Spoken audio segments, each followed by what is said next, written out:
Soyez le bienvenu! Mabuhay po tayo dyan! Let's learn French for Filipinos with Lourdes. Okay. Why is it la pour la voiture, but pour le livre? Okay.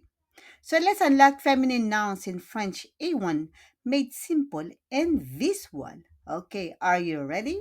Let's go. Why? Because we have the reg. What are the reg? We have the rules. Okay. The first rule for the terminaison. La terminaison des mots. Yung dulo ng words, the end of a word or the end of all words. Like for example, a word that ends with T-E-O-N. The terminaison T-E-O-N. Example. La nation. The T will become an S, okay? It's not nation. Nation in English, but in French is la nation. Ça, c'est le grapheme. If you remember my grapheme on the first part, okay? La nation, ang bansa. Next, we have la situation. In English, it's situation. It's not the same in French. La situation. Ang sitwasyon, no? Next, we have la question. In English, it's question, but in French, is la question. La question, ang tanong, okay? Then we have another one, la solution. La solution, the solution in English, but in French, it's not the same. It's like a little bit in Tagalog, ang solusyon. Solution, may solution. Okay? So, get them all? T-E-O-N. Yan po yan. We need to use femina. What are we going to use for femina? We use la. La. Okay. La nation, la situation, la question, la solution. Next, we have sion. S-E-O-N. Dulo, la N. La terminaison de mot sion. Example. La décision. La décision. Okay, the decision. Okay. Okay. Next, we have la maison. La maison. The house. Ang bahay ay femina. Okay. La maison. Then we have la télévision. La télévision o television in English. Okay. Television sa Tagalog. Okay. So, lahat ng nagtatapos ng S-E-O-N ay mga femina po yan. Okay? La. On utilize la. Ginagamit natin ay la. We use la. Next, we have te. Te-e. Te-e is an accent aigu avec T-E-E. Example. La liberté. La liberté is freedom, kalayaan. Okay? La liberté is femina. Okay? Get them all? Okay. Nation, la situation, la question, la solution, la décision, la maison, la télévision et la liberté. Get them all? Okay, practice. Répétez s'il vous plaît. Bravo. So let's continue with the T or T-E. Okay? E. La société. The society is the company, okay? Kumpanya. La société. Next, we have la réalité. Reality. If you will see, T is only Y, no? In English, it's very easy. Katotohanan, reality. It rhymes, okay? La bonté. Bonté is your kindness, kabaitan, okay? Ang ating sarili, okay? Next, we have la beauté, of course, the beauty. La beauté. We pronounce it not beauty, but la beauté. Beauté, ilibu. Okay? Pag lalaki, ilibu. Meg babae, la beauté. Okay? Kagandahan niya. Okay?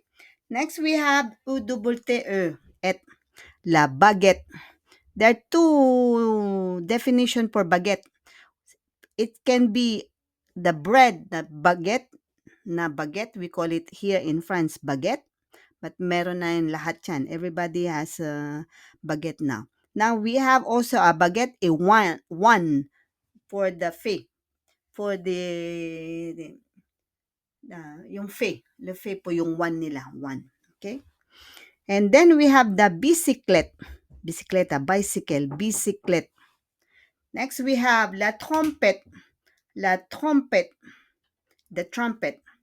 And we have la disquette. La disquette is the floppy disk that we had before. Now the disquette, meron pa. It exists encore. Okay, we repeat. Le T, la société féminin, la réalité, la bonté, la beauté, la baguette, la bicyclette, la trompette et les disquettes. Répétez s'il vous plaît. Bravo. So let's continue with the masculine and feminine issues. This time I put the masculine and feminine at the right and in English, okay? Okay, number 1, we have birth. If a man is a birth by widower, okay? A woman is veuve, widow. Next we have neuf. Neuf is new. Neuve is also new, the feminine. Okay? Neuf, neuve. Then we have sportif. Sportive. A person is sporty, okay? Sportif for a man is sportive for a woman. Next, we have actif. Il est actif. A man is active, but a woman is active. Elle est active. Active, okay? Next, we have administrator in English, but for a man is administrateur. Administrateur. And for a woman is administratrice. Administratrice. Comme directeur, directrice. Okay? Conducteur, conductrice. Okay? Conductor. Okay? Next, we have inspecteur. Inspectrice.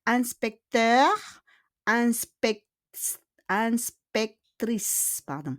Yan yung inspector natin, no? We have inspector for the ticket and everything. We have inspector. Yung en, it be pronounced come a-n. Grapheme po yan, no? The grapheme. Inspector, inspectrice. Not the same in English. Inspector. In French, it's not inspector, but inspecteur et inspectrice. Next, we have the traducteur. Traducteur is traducteur. Traducteur. And we have traductrice for feminine. Okay? Traducteur po yan. It's just almost the same, no? Traducteur et traductrice. So, let's repeat. Veuf, veuve. Neuf, neuve. Sportif, sportive. Actif, active. Administrateur, administratrice. Inspecteur, inspectrice. Traducteur, traductrice. Got them all? Okay, repete lang po yan, no? To practice and know the rules. Merci beaucoup. Now we have the sentences, or I call it the phrase. Sentences. Example. Example is exemple. Okay? Numéro 1. Français. On a français, Tagalog, English. Okay? Il est bœuf. Okay? He is a widower. Il est bœuf. Siya ay budo. Budo. Next. Elle est veuve. Elle est veuve. She is a widow. Okay? Balo siya, no? Next. Mon oncle est bœuf. Mon oncle. Parce que mon oncle, my uncle, is masculin. Donc, masculin est bœuf. Mon oncle est bœuf. Widower. Par contre, ma tante est veuve. Ma tante, why? Ma tante, because she's a woman. Donc, ma tante est veuve. My aunt is a widow. Okay? And then we have Lou ou la. When it's Lou, I said it before, Lou is masculin. Le bœuf habite ici. Le bœuf habite ici. We don't pronounce le H. We don't pronounce the H. Okay? On ne prononce pas le H. Hindi natin pinapronounce yung H. Okay? The widower lives here. And the feminine, of course, la veuve travaille. La veuve travaille. Nagtatrabaho ang balo. The widow works. Okay? So, il est bœuf, elle est veuve. Mon oncle est bœuf, ma tante est veuve. Le bœuf habite ici et la veuve travaille. Get them all?